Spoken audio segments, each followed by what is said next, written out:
Joining me right now is Tennessee Senator, member of the Senate Judiciary, Finance, Commerce, and Veterans Affairs Committees. Marsha Blackburn is with us. Senator, you said it all along as well. Your reaction to the Durham report? I am not surprised with what we found out from the Durham report, because we've said all along Hillary and Bill Clinton had close ties to the Russians. They were big funders of the Clinton Foundation. Hillary even said to Vladimir Putin, let's punch the reset button and reset this relationship. That is one of the first things she did as our Secretary of State. And there was never evidence around this Russia collusion with Donald Trump. And now we find out Hillary was the one who was cooking this plan up and then saying it was the Russians and blaming it on Donald Trump, when all along it was Hillary Clinton who was close to the Russians.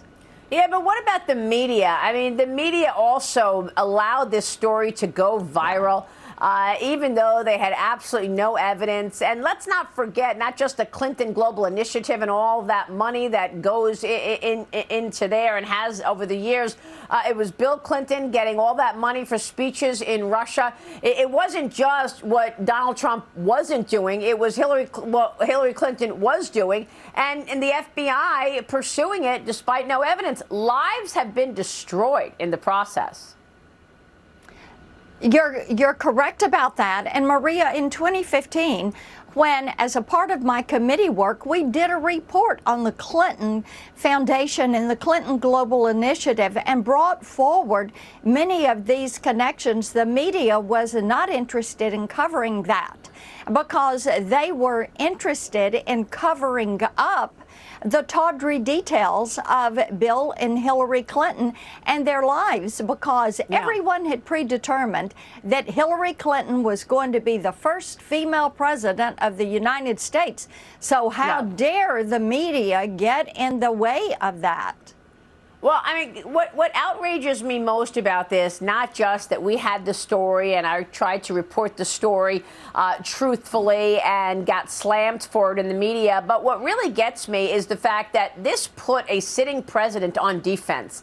And all the while, another story that I was pursuing at the time was Communist China, because Devin Nunes had done a real deep dive into the threat that is Communist China. So I was reporting on that as well. So you had a sitting president, Donald Trump, instead of being focused on China and stopping China, which, by the way, he had Xi Jinping at Mar-a-Lago and basically dropped a bomb in his lap that said, we're just right now sending strikes to Syria. So he did recognize China as the threat. But instead of having more opportunities to stop Communist China from getting inside the gates of America, he was constantly on defense, explaining that he didn't collude with Russia. That is correct, because, yes, the Democrats are interested in two tiers of justice. And that is such an unfortunate thing. When I talk to Tennesseans, they talk about how frustrated they are with witnessing two tiers of justice play out.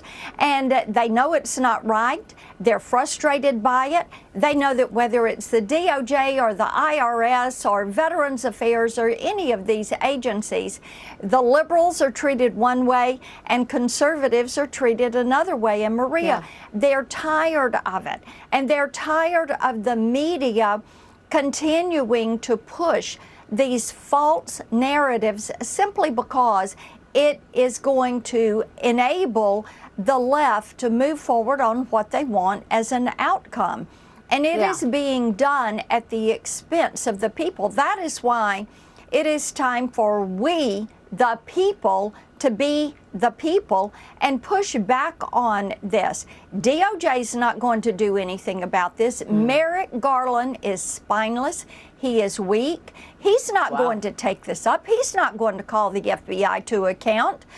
He is not going to challenge Hillary Clinton. It is going to be up to Congress. It is going to be up to us to go after their funding mechanisms. It is going to be up to us to continue to push this forward.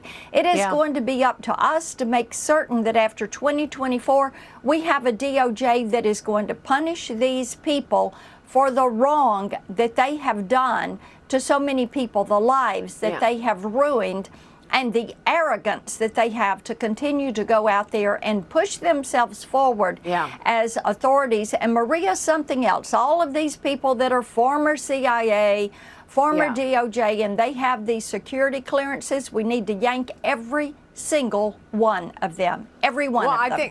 I think viewers want you to do that, and viewers want to see accountability. And you said funding. Look, House Speaker Kevin McCarthy is trying to put some limitations in funding and spending right now. President Biden and Kevin McCarthy and the other congressional leaders will resume their debt ceiling negotiation talks today.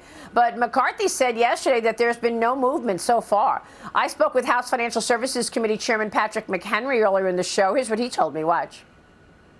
The only plan that's been passed in Washington to raise the debt ceiling is the one out of a Republican House. So the White House needs to get serious and come to the table with the Speaker of the House and negotiate with us. If Senator Schumer wants to be at the table, well, giddy up, big boy, pass a plan and you can get to the table too. Yeah, what's Senator Schumer thinking? He's been calling the House bill the wrong name, saying that the Republicans want America to default, Senator. And, you know, the House Republicans are the one that have passed a bill, and Senate Republicans stand with the House Republicans. I look forward to putting that House-passed bill on the floor of the Senate. We can use Rule 14, which is the same-day rule, get it to the floor and call When? the vote on this, and then let's see where all of these Democrats stand. And I am for the House bill. Do you think he's going to bring it to the floor? You got to get Schumer to agree to that, right? I think we should push to get it to the floor under Rule 14 and force the issue and call the vote on the House bill. And then we'll see if Joe Biden wants to veto that. Let's see if we can pass it out of the Senate. Let's see if Democrats will stand with us. Okay, we'll be watching that. Senator, thanks very much. We appreciate your time and your You got leadership. it. Take Marsha care. Blackburn.